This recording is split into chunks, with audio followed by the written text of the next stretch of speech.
তথ্য সম্প্রচার মন্ত্রী জহিরুদ্দিন স্বপন তিনি বলেছেন যে আমাদের দেশের সামাজিক এবং রাজনৈতিক স্থিতিশীলতা নিশ্চিত করাই হচ্ছে আগামীর সবথেকে বড় চ্যালেঞ্জ। অর্থাৎ সামাজিক আমাদের রাজনীতির যে স্থিতিশীলতা সেটি এখন পর্যন্ত সেভাবে নেই, আমরা সকলেই সেটি জানি, এবং এর পরপরই আসা অর্থনৈতিক স্থিতিশীলতার বিষয়টি। তিনি বলেছেন যে অতীতের রাজনৈতিক অস্থিরতা এবং বিভাজনের রাজনীতির কারণে দেশে একটা সংকটময় পরিস্থিতি তৈরি হয়েছে এবং সেখান থেকে আসলে আমাদের বের হয়ে আসতে হবে। এই সরকারে নতুন মুখের সংখ্যাটা বেশি, এই সরকারের যিনি প্রধান তিনিও আসলে রাজনীতিতে প্রথম সরকার প্রধান।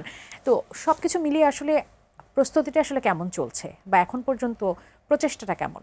না, আপনি দেখবেন, আপনি যে সংকটটার কথা বলছেন, একটা সংকট হলো বর্তমান পরিস্থিতি। যেমন আপনি একটা সরকার দীর্ঘদিন ছিল ক্ষমতায়, সেই সরকারের নানা অবস্থাপনা, নানা দুর্নীতি, সেই ক্ষেত্রে বাংলাদেশের অর্থনীতির ক্ষেত্রে একটা সংকট তৈরি হয়েছে। এটা যেমন আপনাকে স্বীকার করতে হবে।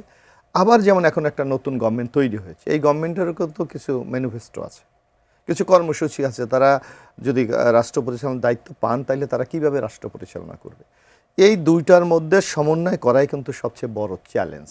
যেমন এখন দেখেন, আপনি যদি এখন দেখেন যে বিএনপির কিছু রাজনৈতিক কমিটমেন্ট আছে, কিন্তু যেমন আমাদের নির্বাচনের পূর্বে আমাদের মাননীয় প্রধানমন্ত্রী কমিটমেন্ট করেছে জাতির কাছে যে আমরা যদি হই তাহলে আমরা এই যে নারীদের জন্য আমরা ফ্যামিলি কার্ড করব, আমরা কৃষকদের জন্য কৃষক কার্ড করব, আমরা ইমাম মুয়াজ্জেমের সম্মানীর ভাতা ব্যবস্থা করব, আমরা খাল খনন করে আমরা পানি সংরক্ষণ করব যাতে চাষাবাদ বৃদ্ধি করা যায়। এগুলো কি সামাজিক স্থিতিশীলতার অংশ? না, আমি বলছি এটা স্থিতিশীলতা বলতে এটা কিন্তু দিস ইজ মাই কমিটমেন্ট। এখন এই কমিটমেন্টগুলি বাস্তবায়ন করতে হলে কিন্তু আমার একটা অস্ত্রের সংস্থান করতে হবে। কিন্তু যার জন্য হয়তো আমাদের তথ্যমন্ত্রী সাহেব বলেছে যে অর্থনৈতিক যে একটা চরম সংকটের মধ্যে বিগত সরকারটা নিয়ে গেছে, এটা রিপেয়ার করতে আমার এই সময়টা লাগতে পারে। এটাকে আপনি আশঙ্কা, আপনাকে জনগণ, আপনার ওই সার্বভৌম যে কথাটি প্রিন্স ভাই বলেছে, অর্থাৎ জনগণকে কিন্তু আপনার সব কিছু জানানো উচিত।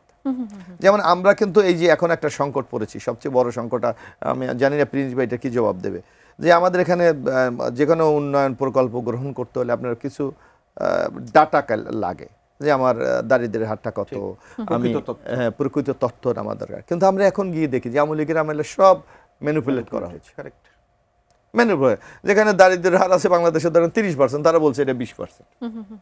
যেন আমার উপজেলায় আমি একটা সংকটে গিয়ে পড়েছি, প্রিন্স ভাইয়ের এটা কাজে লাগবে, যে আমি ওখানে গেলাম, যাওয়ার পর এখন ওই যে কথাটি বলেছে এমপির কাছে মানুষ টিউবওয়েল চায়, সাহায্য চায়, ঘর চায়, টিউবওয়েল, নানা কিছু চায়।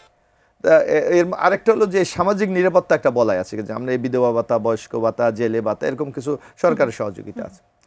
তো হঠাৎ আমি গিয়ে যাওয়ার পর আমার কাছে অসংখ্য লোক, কি ব্যাপার, আগে আমরা 3000 লোকের আমার এক ইউনিয়নে জেলে কার্ড দিত, এখন 1500 দিচ্ছে। কেন হয়, কেন কমবে? তাই আমি বললাম এটা কি কোনো সরকারের কোনো সিদ্ধান্ত?